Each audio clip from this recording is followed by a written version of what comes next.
Good afternoon, everyone. It's Tim Richter here with Canadian Alliance to End Homelessness. I'm pleased to be joined by Ian DeYoung for this Canadian Shelter Transformation Network or Code webinar on dealing with resistance and being a housing-focused shelter. Our webinar agenda is pretty straightforward, same as our normal pattern. I'll do a very brief introduction. Ian will have a presentation. We'll have a short question and answer session, and then we will close.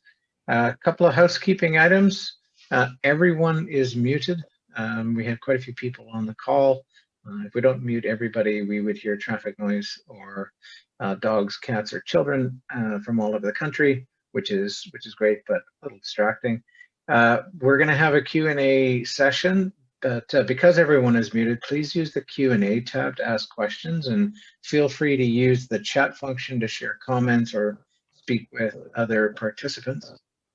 And finally, we're going to be posting the webinar recordings at transformshelter.ca, which, by the way, is a wealth of information on shelter transformation. So without further ado, I'm going to turn this over to Ian DeYoung. Ian is well known to many of you, if not all of you. He is recognized as the leading expert in North America, certainly on transforming shelters to become housing focused. And I will leave it there and stop sharing my screen and pass it over to Ian and let him dig into his presentation. Thank you so much, Tim, and thank you to everybody who's here with us today. I'm just grabbing my presentation to pull it up, so bear with me for just a moment. I was entirely ready to go before we started this. I want to start by saying that it really is a wonderful opportunity for me to be in the space of dealing with shelter transformation conversations with communities that are really passionate about trying to figure out how to make it work. And in the space of trying to make it work, I think that there's a fair amount of questions that come up in this process. And the questions that come up in this process are not always straightforward or easy to figure out for every single community.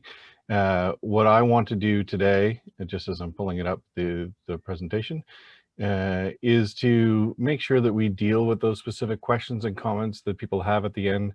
So I am very much interested in having as many questions and comments come in as are topical to our subject today, which is dealing with resistance in being a housing focused shelter. The resistance of being a housing focused shelter is something that's top of mind for people throughout organizations. So a big welcome to people who are on the webinar today who are in the space of leadership within their shelter, executive directors, CEO, president type levels, program directors within the shelter, managers within the shelter, supervisors within the shelter. There's a lot of transformation work that has to happen as a result of the work done by people in those levels. Also, a big welcome to frontline shelter staff who may be grappling with how does this work and why should we do it and what's my role to play in becoming a housing focused shelter. And a welcome to other organizations and professionals and funders who are interested in supporting shelters and smoothing the road for becoming a housing focused shelter. And if there's anybody who has experienced homelessness or is currently experiencing homelessness who's on the webinar today, you are also most welcome and can provide a unique insight in the Q&A functions as I go along. So who resists? I'm going to go through each of these in a bit of detail, but at a high level, I've identified these 6 groups that are the most frequent bodies for whom we find resistance as shelters start to make the transformation from business as usual to being more housing focused. And it doesn't even mean that the resistance happens just at the end of that journey, right? It's not just like, oh, now the entire shelter is housing focused, I resist. It's resistance often in that space of transformation, the starting of the change process. So we definitely will have some guests that are in the space of resistance. You might use terms like program participant or client or resident, whatever language you use to describe people who use services within your shelters. There's staff resistance, and that's staff at different levels within organizations that resist. I also want to talk a little bit about boards, recognizing that there's a lot of not-for-profit shelters that are probably with us today. Funders, and just a bit of a plug on funders, there's a specific session we're doing as part of the Canadian Shelter Transformation Network on specifically funder-related issues in housing-focused shelters. Elected officials sometimes resist, and sometimes the resistance is other shelter operators in a community that don't share the approach. So let's dig into guest resistance, and I'll go through all of these areas of resistance, and then I'm going to conclude today by speaking through ways in which we can address some of the resistance in ways that are respectful and ways that should move the progression forward in becoming more housing focused. So in the work that we've done in helping shelters become more housing focused and transforming in this space, we've had the opportunity to engage in a number of interviews and focus groups with shelter guests, as well as be part of staff-led focus groups and engagements with shelter guests. And these are the most common themes that come across from shelter guests when there's a conversation about the housing becoming more, or the shelter becoming more housing focused. And these are a combination of my words and their words. The sense of fear. And the fear is usually of the unknown. What is this going to mean for me? What is this going to mean for my ability to access shelter? What is this going to mean for me in my ability to take care of my most basic needs? Sometimes the resistance is one of it not being understood. And sometimes not being understood is because we're using language, lingo, terminology, jargon that isn't necessarily understood by guests. But sometimes it's because we haven't adequately explained it. We've gone to the outcome, we're housing focused, without explaining that it's a process of transition over time, and that no one is going to kick the guest out of the shelter overnight because you're suddenly transforming to being housing focused. It doesn't mean that you're becoming a transitional shelter or a bridge shelter. You're still emergency accommodation. So those first two, the fear and lack of understanding, are part and parcel of the same sort of emotional set that people have. Past history with housing. Some guests within shelters have articulated that they've been housed before. For whatever reason, that has not been able to stick with people over a period of time. The thought of a shelter becoming more housing focused doesn't sit right with them because they feel that their needs are met and they're safe within shelter, and the prospect of moving towards housing or housing again, if it hasn't been successful, can generate a whole bunch of feelings within people. Sometimes it's because the shelter feels safe and provides a sense of belonging for people, social belonging, social connection, affiliation with other people with similar circumstances, and a feeling of loss that'll come with being housing focused or no longer being in a shelter environment, which relates to the next bullet in terms of their social network is often constructed in the context of shelter. Sometimes there's legitimate concerns about the ability to access resources. If we become a housing focused shelter, or if you're going to try to get me to move into housing and not stay in the shelter, where am I going to get food? Will I have access to all the supplies I need to take care of my personal hygiene? What about professionals when I need them? Whether they're health professionals that come into the shelter or income support professionals that might come into the shelter or counseling professionals, harm reduction professionals. How am I going to stay connected to all of these people that come to the shelter to connect with me, but then I don't know how I'm going to connect with them if I move out? Sometimes it's past trauma. Sometimes it's concerns about income, very low income, and the reality for most income assistance rates in most communities throughout the country is that they really aren't adequate to deal with shelter. So when people have the prospect of paying a inordinate amount of their monthly income towards rent, some people just frankly don't want to do that, and other people are very concerned in that space that they won't be able to make rent with their current income and think that they're just going to be kicked out of shelter, which we're not going to do just because we're housing focused. And sometimes it's concerns about responsibility that comes across in different language. In some instances, responsibility is things like preface with things like, I don't know how to do A, B, and C, or sometimes responsibility is, I don't want to do X, Y, or Z.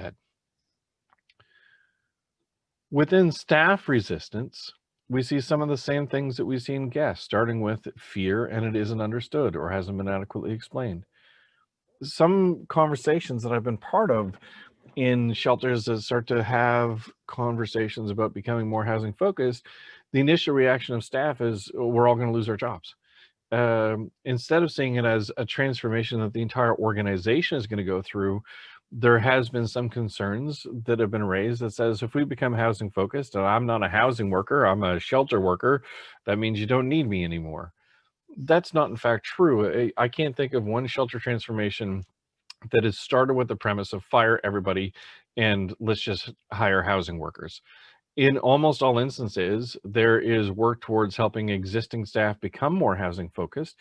Maybe in some instances, not maybe, in some instances, there's definitely been a reprofiling of staff. There have been instances where there's been lost positions or reinvested positions, uh, but that's a small percentage of the workforce. And in almost all instances, it is about reprofiling, retraining, and re-engaging staff in a new way of relating to guests within the shelter.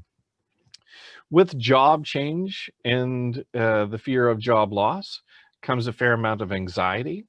The job change could be, well, I've been doing this for insert number of years, 2 years, 5 years, 20 years. Um, Feelings that I may not be capable, qualified, or interested in being more housing focused.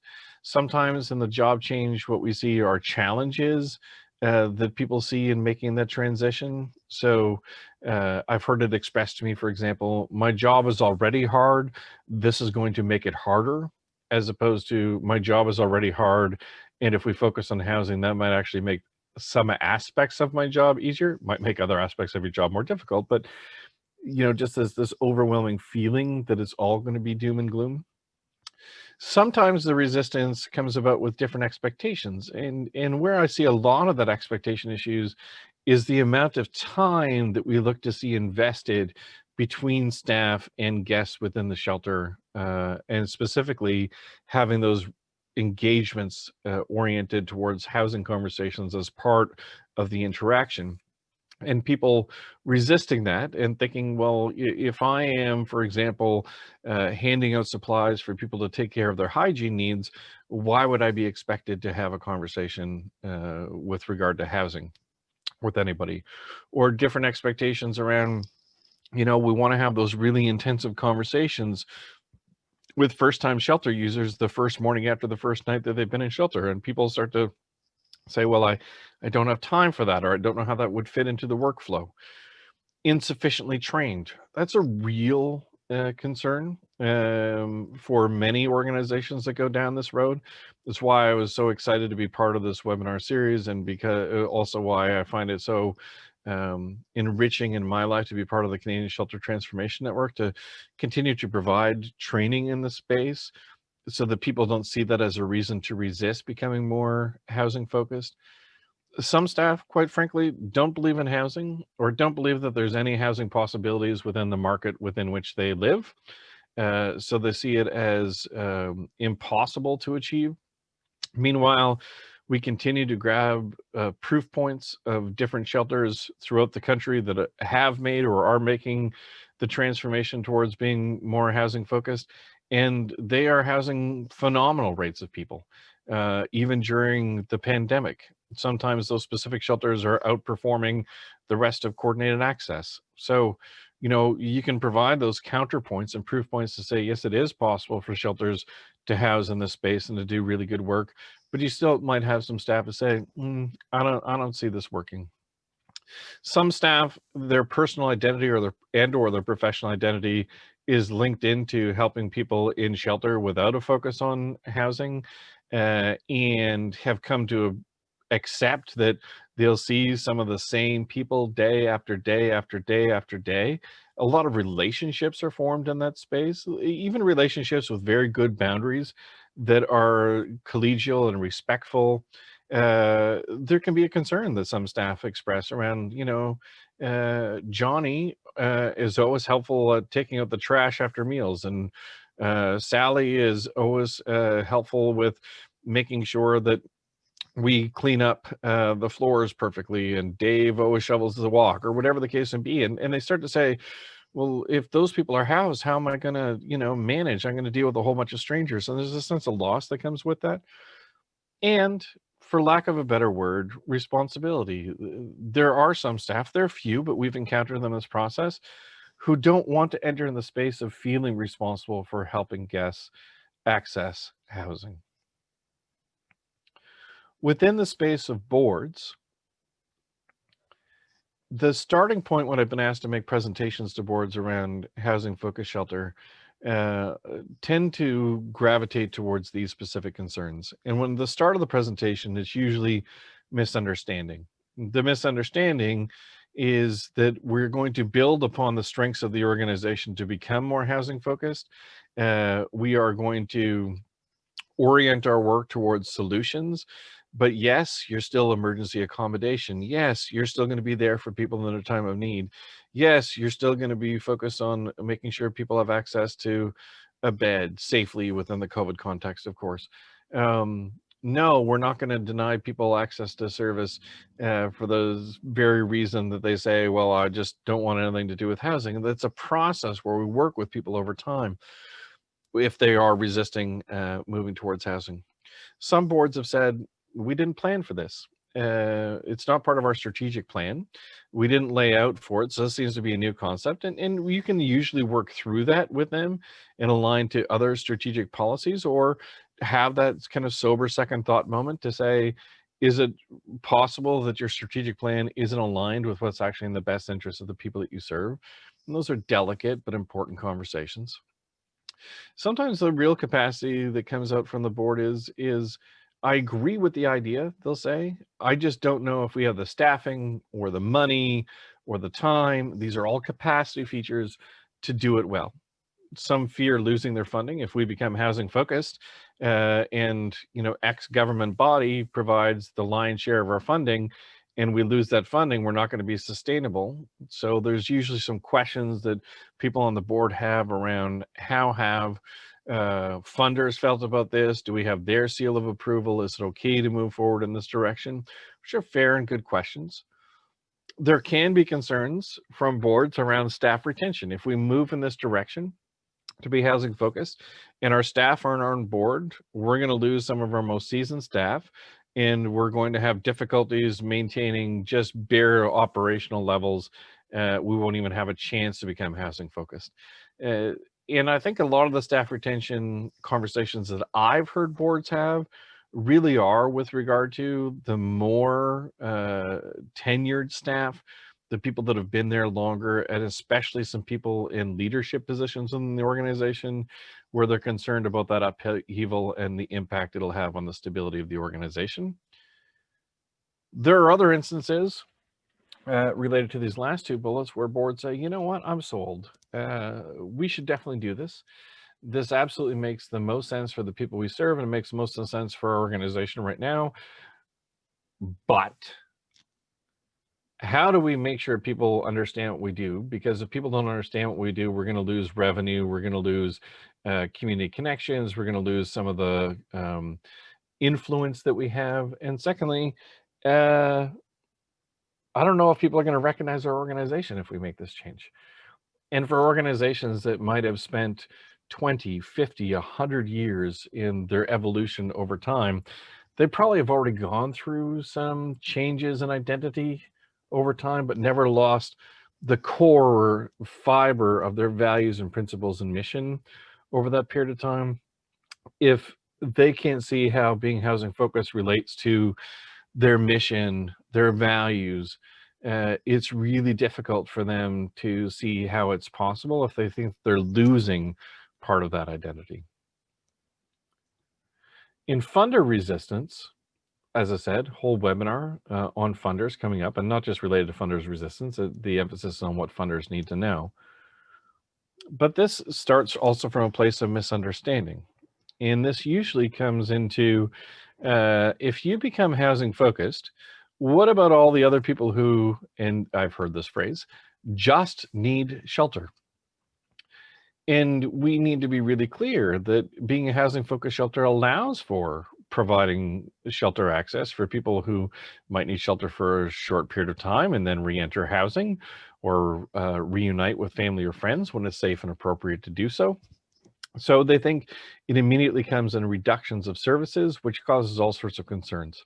I think we need to be emphasizing to funders that we'll actually be able to serve potentially a greater volume of people over time and increase the likelihood of them accessing housing in the space. However, we might also be in a position where we're talking more about outcomes.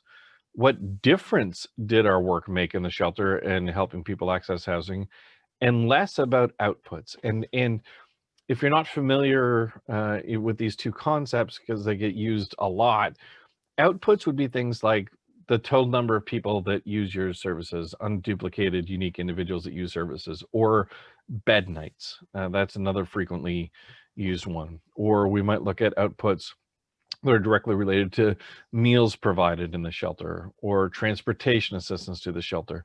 All these variables, outputs, are good indicators of busyness, right? How much work is actually happening. But the outcome part answers the question, so what difference did it make?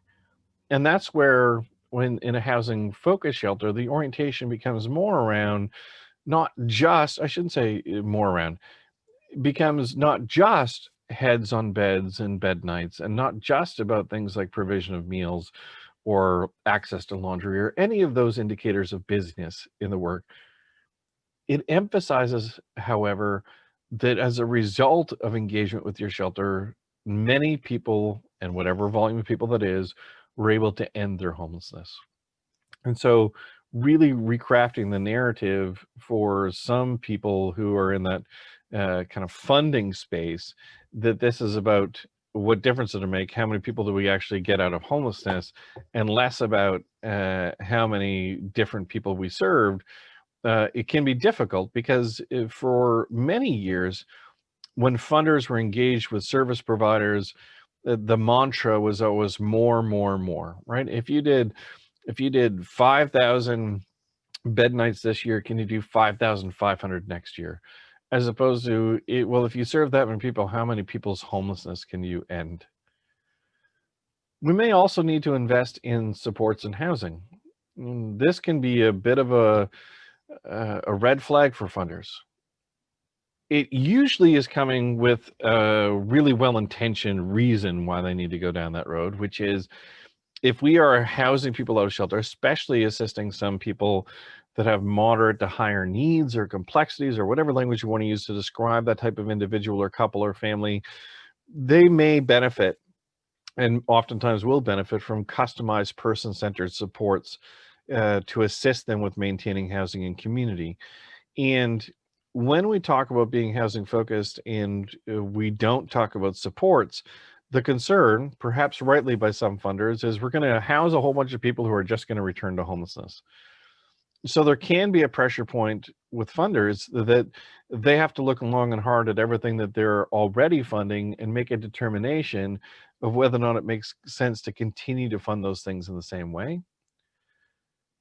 The other issue that funders have is they try, well, in most instances, in my experience anyway, to treat, when there's more than one shelter in a community, to treat them all equally. Equal expectations, some sort of equalization or close to it in terms of funding per unit of service, whether that's per diem or however it's constructed in your jurisdiction. And so funders have had conversations with me even to say, I agree that shelter X is doing really great work to become more housing focused, but shelter Y will never do that. And shelter Y is a much bigger shelter, and they've been around a lot longer, and they have a lot more community influence. So we can't be like celebrating this for shelter X because it'll offend shelter Y. And so because we can't get them all on board, then we're not going to try to get any of them on board. These sorts of sentiments come up and have to be worked through with some funders. Elected official resistance. So city council members, county council members, if you're in a more rural environment and you have different types of elected officials there, or in a regional chair sort of environment, or members of provincial or territorial legislatures or parliaments, even right up to members of parliament in the federal government, in becoming more housing focused. Again, there's the misunderstood, but that's much the same as the misunderstanding I've explained in other ones. The bigger concern here seems to be loss of capacity. It's not that they start from a position of saying, hey, I'm against people getting access to housing. They're immediately thinking, well, does this mean that there's a reduction in beds? Because our community is already bursting at the seams in terms of capacity. If you're like most communities throughout the country, if we're going to lose beds, I'm not on board. In fact, I think that some elected officials will say things like, I actually think we need more shelter beds. And that could be true. I mean, both things could be true. We could need more shelter beds and be more housing focused at the exact same time. For some elected officials, if all politics are local, is, well, I've known that shelter operator, or that executive director has been, part of my constituency for however long they've been in office, and I like them, and they do great work, and they've always helped us out when we've had a specific need relative to homelessness in the community. So I don't really think that we should go about asking any shelters to change, because they do good work, don't you know?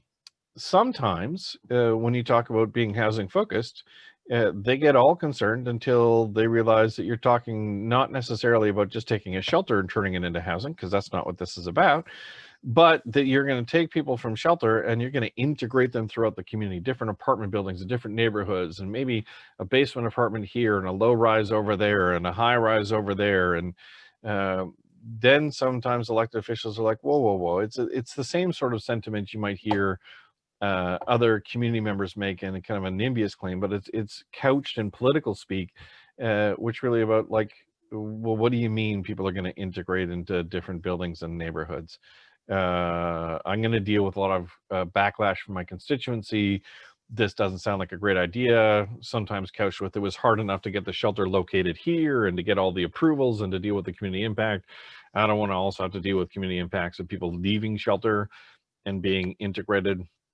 And when you talk sometimes with elected officials about lowering barriers in shelter so that really vulnerable people can come in, so that you can move on helping really vulnerable people get access to housing, there can also be concerns that come across with what am I going to deal with from my constituencies, the neighbors of the shelter, relative to these particular people that they see as negatively impacting the neighborhood.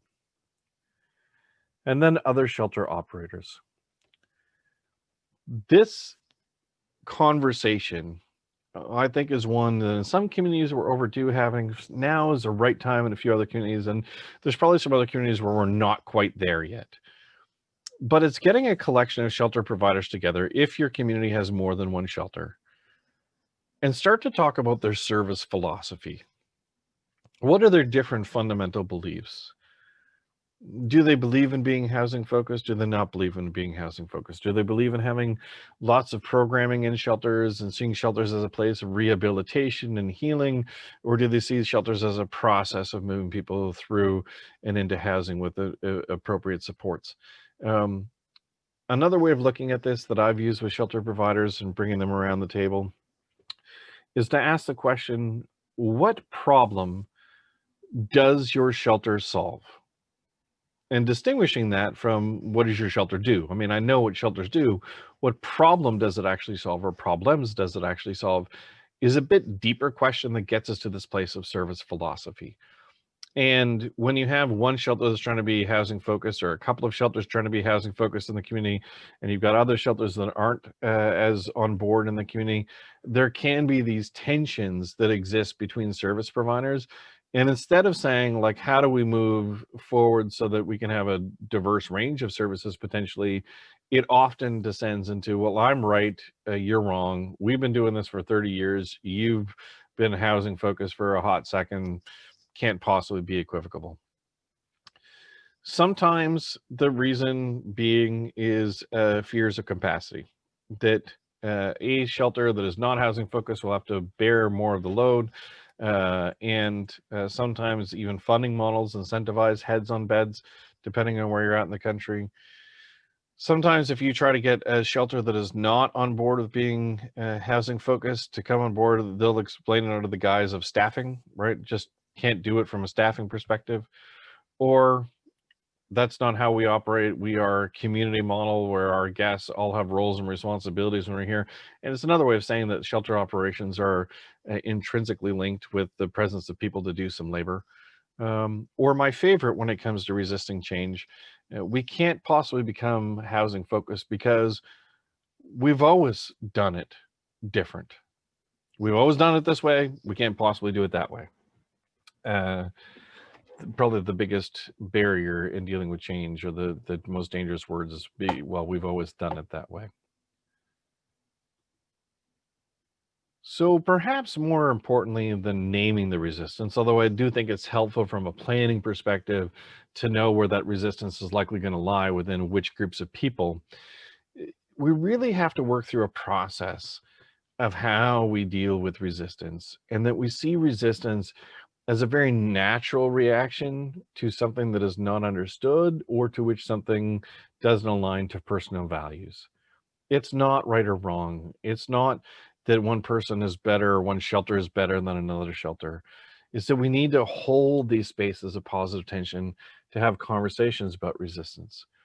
And so, what are the things that I think you should be prepared for in this space to smoothen the journey through the resistance, either within your own organization and your own staff, or with a community partner, or with another shelter, or a funded or elected officials, your board, etc. Be prepared with the definition. I didn't go through this definition today because I've shared it in other webinars that I've done for a housing focused shelter, but be prepared how to answer and articulate what you mean by housing focused shelter. What does it mean for existing staff positions? So be really clear that there'll probably be some training and retraining and maybe some different duties that different people are asked to do. But being really clear from a staffing perspective what this looks like. What does it mean for current guests? Usually when we talk about housing focused shelter, the thought process immediately goes to future guests, and what are future guests? How are they going to be impacted? But I would say taking time to reflect upon and answer the question, what does this mean for people who are already here? And you may want to go a step further in this one and disaggregate this understanding of guests to what does it mean to some of our older adults who live with us? What does this mean to some of the younger adults or youth that live with us, or transition age youth? What does it mean for uh, people who are living with chronic disease, who are having their health needs met here? What does this mean for people living with mental illness who benefit from a higher level of support that we can provide them? So you may want to talk about different population groups within that, and be prepared in having answers for what that means in a housing focused context. What if we disagree? Is there a resolution or mechanism that we have for dealing with disagreements in the process or the idea? What is the process that we're going to follow to get from where we're at to being housing focused? So I've talked about this idea of it's a process or it's a journey, and you don't just flip a switch to become housing focused overnight. So we usually need to lay out what those different steps and what the milestones are. And we really need to generate curiosity around the activity, the try, as opposed to putting all of our eggs into the basket of the outcome. Right? The efforts to become housing focused are really important, as is being housing focused. Why are we even considering doing this? Be prepared to answer that question. How does this work? Which is an extension of the definition of housing focused shelter. What do we do if there's not enough affordable housing? This will come up almost undoubtedly. This is where you might tap into some of the messaging that other housing focused shelters have used, or the sort of data that they have produced in this space. How many people do we plan on housing? This sometimes is like genuinely about targets and about stretching ourselves and trying to achieve more, and even campaigns that have been set up in different shelters at different times. But sometimes how many people do we plan on housing, to be honest, is when can we go back to doing the other work? Like, okay, 20 people, like once we house 20 people, can we, just go back to how that used to be? When is this going to happen? Laying out the timeline. Who's going to be responsible for making this happen? So this often is placed upon the shoulders of at least one person to spearhead the change process and the technical change process within the organization to make it possible.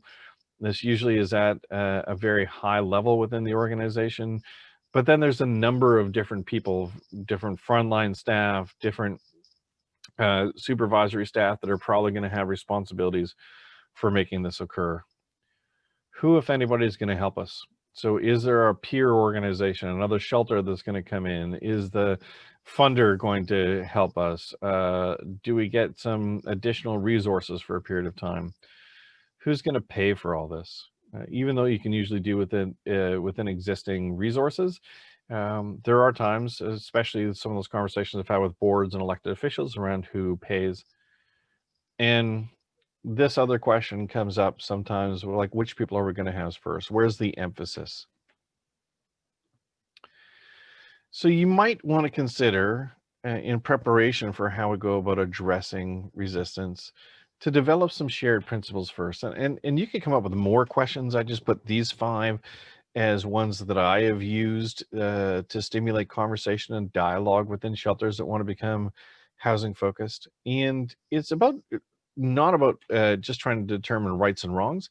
It's about trying to understand how people feel, what we can work with, where there's opportunities for compromise, where there's opportunities to tap into ideas, innovation, knowledge that people have that can be very helpful in this process. So things like, do we agree that shelters have a role to play in meeting immediate needs? And probably always will. This lowers the temperature a little bit, like we're always going to be an emergency accommodation, and we're going to be an emergency accommodation, and we're going to try to help people achieve housing, as opposed to dealing with the feelings or sentiments or misunderstanding that happens, like, oh, I guess we're not an emergency shelter anymore. Do we agree that housing is preferred to shelter? This is an interesting one. It sometimes comes across with, well, not for everybody. And then let's dig into that. Why do we have those impressions? How do we best address that in non-conflict sort of engagement with people? Do we see shelters as a process of helping people achieve housing, or do we see shelter as a destination unto itself? Do we agree the guests should not live here forever? I think that's also a rich question. It usually comes, well, of course not. Sometimes followed with but we can't do anything until there's more affordable housing. And then we go back into the conversation around other ways that housing focused shelters generate housing access, even in really tight markets. Do we want the people we serve to achieve the greatest independence possible for each person, family? This idea of the greatest independence possible. So it's this acknowledgement that there are some people that have really high needs where they probably are really well served within the shelter. I mean, there's some shelters that are remarkably professional, compassionate places that take care of some of the most vulnerable people in our community. And we're not naive to think that every single one of those guests with really deep needs is going to be able to move into housing without supports or achieve full independence, not need any assistance ever again. It's really about getting people connected to the right resources in those instances, and not saying that there aren't other people within the shelter who won't need supports forever. There's some people who very easily could be independently housed. So it's trying to see a continuum of needs and services. Working through the resistance usually comes from a place of listening first. Not about trying to explain, I'm right, this idea rocks, you suck, but instead coming up to understanding where the resistance is coming from. We want to carve out time for socializing this very idea. And the sort of principles conversation leads into this, in some ways, this next question, next comment, open-ended exploratory questions, right? Not trying to just defend a position, but to deepen our understanding. What if, what do you think? How could we, those sorts of questions. Educating patiently. And really what I'm getting at here is, we don't have to sit people down for a 6-hour lecture on housing focused shelter for them to get it. We can explain the central premise, the definition, core concepts, and then take each of those core concepts and dig a little bit deeper into the weeds of understanding what every part of it means, rather than trying to overwhelm people all at once, which again would reiterate the process elements of the work. getting for agreement on those principles, using data. So if you can actually demonstrate, for example, in your existing data, that X number of people use your shelter for less than, let's say, 30 days and never return to the shelter system, that's a strong proof point that people are able to resolve their homelessness if they never touch the home service delivery system again. If there's no record of them in HIFAS or HMIS or your local database using another service at a different point in time. You can also use data in some ways from other shelters that have been in this space. So you might say, well, listen, let's talk about this shelter and this community and what they've done, because they have a lot of similarities to us, or they're even bigger than us, or they're about the same size of us. Look what they've been able to do. And then encouraging questions. And sometimes the best way to unearth the questions of resistance is to give people anonymity in asking the questions, but ensuring that there's publicly a way to address and respond to the questions. So anonymous question boxes that people may have, staff may have, in particular around the progression towards being housing focused. The experience that I've had in seeing some leaders in action in this space tend to follow more or less the same formula. So see a lot of like lunch and learn type activity, or, coffee, donuts, muffins, that sort of thing, but coming together, not your typical staff meeting. And the focus of those is really upon education and starting the dialogue around being housing focused. Having a listening tour, going to different parts of the operation at different times of day, engaging in some of that one-on-one or small group feedback with staff to hear their perceptions, guest feedback, and this can happen through having staff or volunteers or interns engage in things like surveys, engage in things like focus groups, engage in things like one-on-one interviews with different groups of guests to hear their particular feedback on the idea of being housing focused.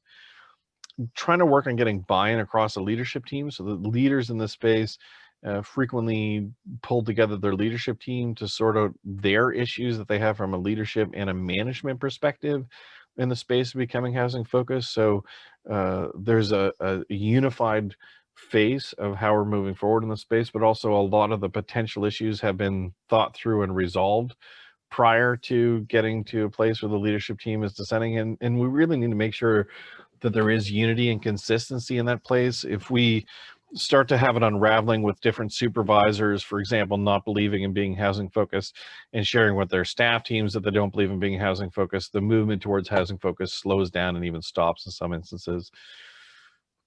Solution focused, tell us what the issues and let's commit to try to work through those issues to be housing focused, as opposed to seeing any issue as a reason not to move forward with being housing focused.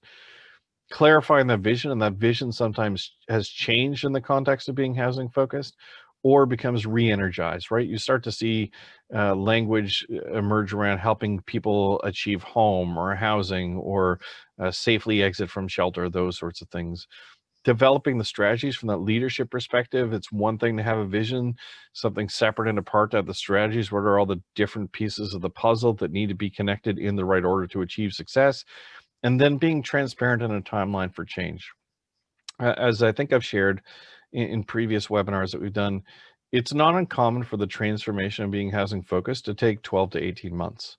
But there's different transition moments in that period of time to get the big work done. And then even after you get through that 12 to 18 months, there's quite a bit of refinement that happens. So it may not be tectonic changes anymore, but a fair amount of refinement. And so laying out those different stages and the timelines associated with it can give people a greater understanding of what they're buying into at what time to do which things in the journey towards being housing focused. Lastly, I want to lay out how I have seen the reaction to this. And it's no different from reaction to other change processes, to be honest. I just provided a bit more detail, and then I'd be happy to answer any questions that have come up in the Q&A box. And just a reminder, if you have questions, to put them in the Q&A box. So you start with this idea of, let's be a housing focused shelter. And the first reaction that I see usually within the staff team, or some aspect of the staff team, some elements. Can't be true. Can't believe we're wanting to do this. We don't need this. Thought I was going to sneeze. I didn't. And sometimes those people at the front line are saying like, oh, like as soon as I say being housing focused, they don't understand what it's like day to day around here. So denial. The denial is followed quickly by resistance, anger, sometimes aggression. I don't mean that violently, but aggressive words, aggressive tone, aggressive posturing about change. Sabotage can start to sit in. So people can start performing in ways that are the complete exact opposite of what we're trying to achieve. So increasing barriers, increasing the volume of people who are given service restrictions, downplaying housing, bad mouthing coordinated access. And in the resistance period, it's not uncommon for some staff to say, look, this just isn't for me. I'm out of here. And it's also going to have an impact on some guests, especially when you start that feedback loop with guests who say, no, I'm not interested in what you're offering. From there, we get to the bargaining stage, which is a series of the yes buts. Sometimes people say they're going to stick it out until we go back to how it was. I've seen change happen around here before. Let me tell you, this is just a flavor of the week. 6 months, 12 months, this will all be over with. We'll be back to what we do. Remember when they tried that other initiative and it didn't work? That sort of thing happens. Bargaining can also be the what's in it for me. How is this going to make my life better or my work better? How will the work change? And then we enter into this critical point of acceptance. And the getting from denial to resistance to bargaining to acceptance is a huge amount of work in investing in people, conversations, understanding, finding a pathway forward, being solution focused. Because once you move from bargaining to accepting, once you get to a place where people are like, okay, I'll try. And then they start to see, well, this at least kind of works. You know what? Like my job, to be honest, was getting a little boring. Now it's a little spicier. Kind of like it. You give that some runtime, 3, 6, 9 months, and people start to understand and like, I get housing focused shelter. I get it now. I see why we did this. In fact, not only do I see why we did this, now I want to contribute. Now I see ways that we can make this even better because it really works. And then there's the new focus. The new focus is like people who, quit smoking and just want to be, telling every non-smoker, I can't believe you still smoke. I used to smoke, I quit smoking. There's a bit of zealousness that sometimes happens in the new focus. I'll be honest with you, when people get to a place of deep understanding and say like every shelter should do this, or, it should have happened a long time ago. But that new focus, to me, I look at it from a positive perspective, is that people have embraced a commitment, not just to understand, but to practice in a space that is lined with continuous improvement, to make housing focused shelter something that's living and breathing within the organization and across the community, something that we can stay committed to get better and better and better at it, as opposed to being dismissive. In some ways, the same kind of 6 steps remind me of when housing first was first starting to take hold in the country. Now, these many years later, I would say that most communities and most organizations in most communities or at least at the acceptance, if not understanding, if not new focus stage. Yeah, there's some that are still resisting or bargaining or deny that housing first is a reality and that it works. But most communities are in the space where like, I accept it and I want to get better at it. I embrace it and it's part of our culture. It's part of who we are. And many of those same organizations and communities couldn't imagine doing the service back the way that they used to do it before housing first took hold. Those are the things that I wanted to share with you today. And now turn it over to Tim to help me understand what questions and comments there might be. All righty. Great job, Ian. We've got a handful of questions here. If anybody has any other questions, please feel free to put them into the Q&A panel. So the first question is from Sue, and Sue's saying, I would love to hear some thoughts on how to answer those in the community and in our own organization even, who feel that guests are not ready for housing and our case management programming should be based on getting someone stable enough to be housed versus focused on getting document ready and accessing housing. I think this is it's a cart and a horse issue. I think really when we think about it, when we think about readiness and we put it in the context of like a housing first framework, one of the things that one of the core principles of housing first is no housing readiness requirements. It's not about getting people ready for housing or stabilized for housing. It's about getting people into housing and then working on stabilization. Um, and there's overwhelming proof that that approach can be highly successful. And so I think what it comes down to in the messaging around that is, what are we doing in this environment that we couldn't do in someone's housing? That sometimes can realistically be a resource reallocation to provide those supports in community to make it possible to support people in housing. But keeping people homeless longer doesn't usually translate to making them more successful in housing. In fact, the longer that people have the experience of homelessness, which is why there's so emphasis on addressing chronic homelessness, tends to be worse for a whole host of reasons. So let's focus on reuniting people to housing and providing the supports that you probably wanted to provide within a shelter environment anyway to get people ready, but in a very person-centered, customized approach in housing.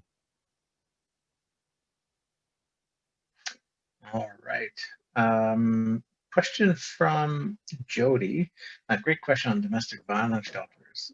They're asking, with domestic violence specific shelters, how do you approach conversations with the board when they discuss their priorities violence, not housing first?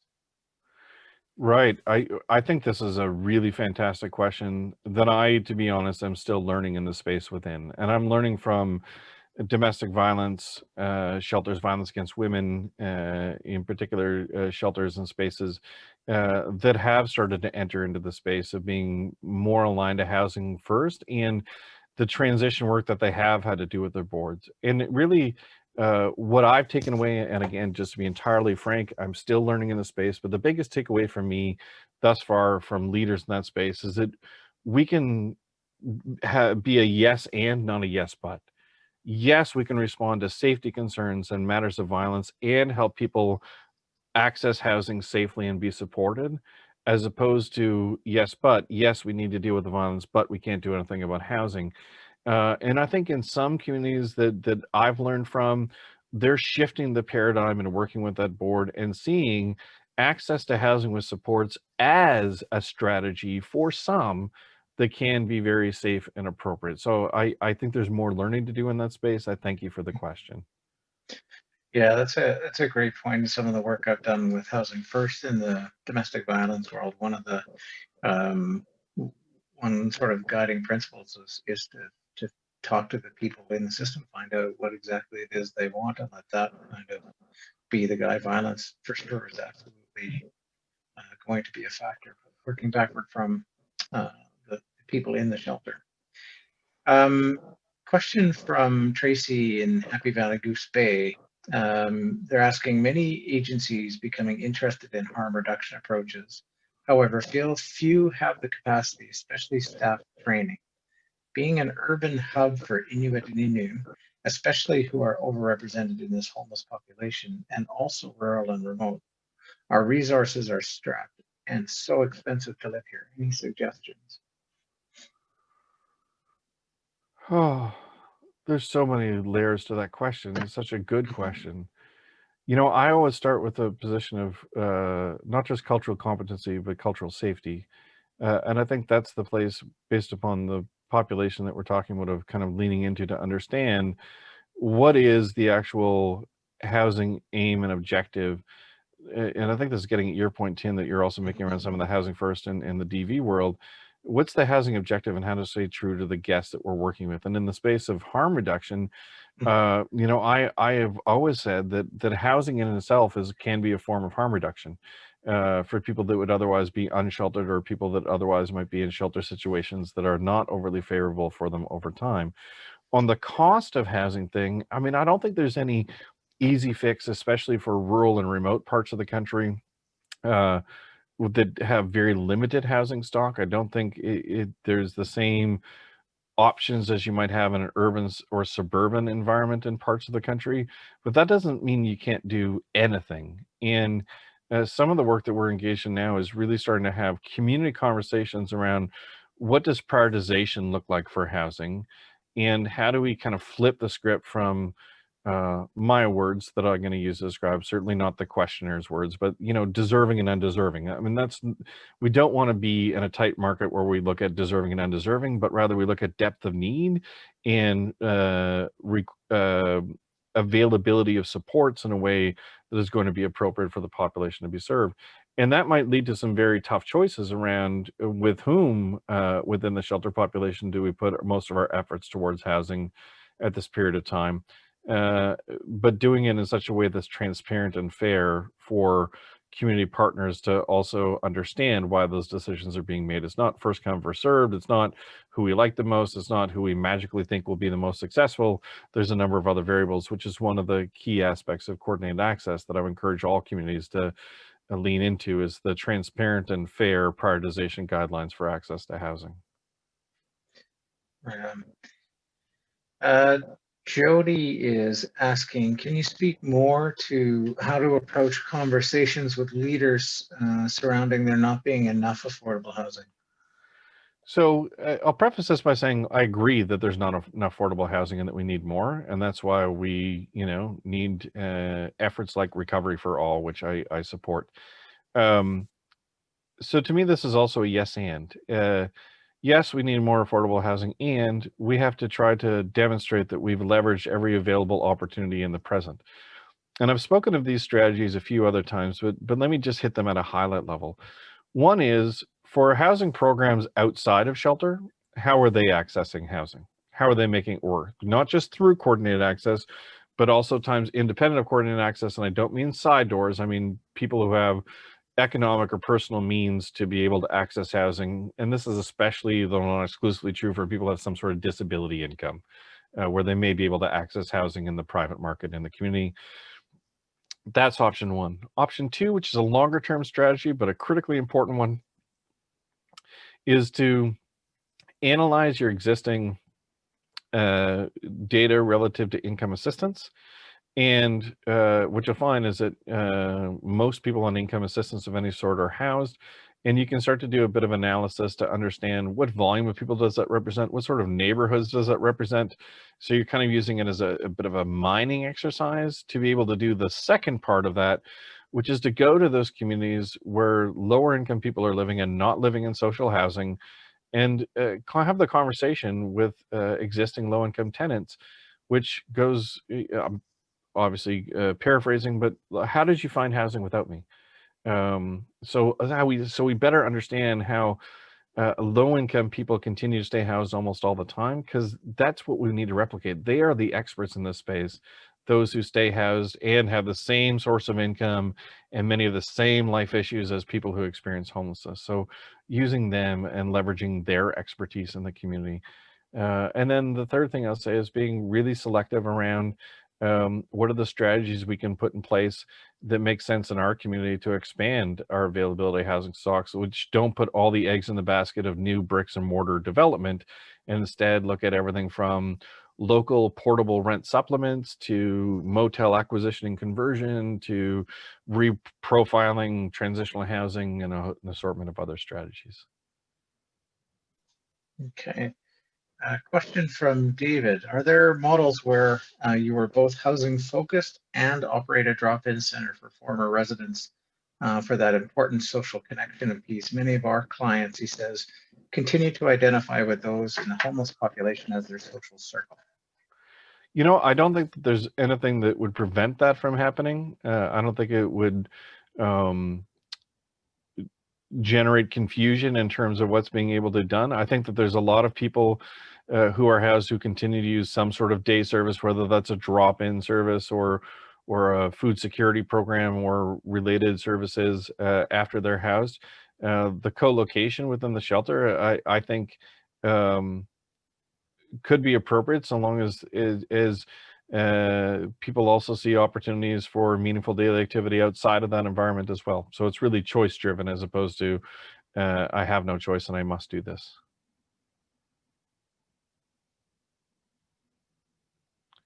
Our last question, you'd think by now, having done all these Zoom, I'd remember to unmute myself. Last question I think we have time for today is from Gil, wanting to know, wanting to discuss where peer support fits into this. Can we capitalize on community peer support to support those new to housing? How can we offer training to more peer support landlords and community organizations to share knowledge and increase supports available in the community? I think trained and supported peers can be a remarkably helpful part of what I'm discussing, invaluable even. I think from the peer connections that you can have to broker some of those conversations with existing shelter guests around what is possible, I think is extraordinary. I think the peer supports that can be interwoven into supports once people are housed can be incredible and fruitful, and can make the difference in housing stability for people. And I guess why I just didn't frame it that way today is I don't find a lot of resistance amongst peers. I find a lot of enthusiasm amongst peers to try to be part of the process to help more people experiencing homelessness access housing. I actually have sort of long been of the belief that peers are the workforce of the future, and they could be the workforce of the present for ending homelessness. And would love to do a whole lot more work getting more peers engaged in this kind of work for sure. All right, well, thank you, Ian. I think that was a terrific conversation. Really, really another great presentation. Good questions. We have one more scheduled webinar in this series, what funders and program monitors need to know about housing focused shelter. That's coming up on December 3rd. We're looking at planning one more webinar early in the new year with featuring some Canadian shelters that have moved down the road of becoming housing focused. We'll let you know more about that once we've got that organized. But thank you, Ian, very much. A recording of this webinar will probably be up on the website later in the week, at transformshelter.ca/webinars. I'd also encourage you to check out the website there, because the Shelter Transformation Network has some terrific resources on their website, including a really good toolkit done by Ian with self-assessment tool. Look under the resources section. Thank you very much, Ian. Thank you, Thanks, Tim. Everyone, for coming. And just a quick word to say, you know what, you're doing a lot of incredibly difficult work at this point. You know, you're dealing with a housing crisis, a homeless crisis, an opioid crisis, and now a pandemic on top of everything. And you know, the pandemic, the impact on people experiencing homelessness could have been and should have been so much worse if you just look at the vulnerability of people experiencing homelessness to this nasty little bastard virus we're dealing with. And the reason it's not is the work that all of you have done. So I want to say thank you very much for that. And we will be in touch again. If there's anything you need help with, please feel free to reach out to Ian, myself, or the Shelter Transformation Network.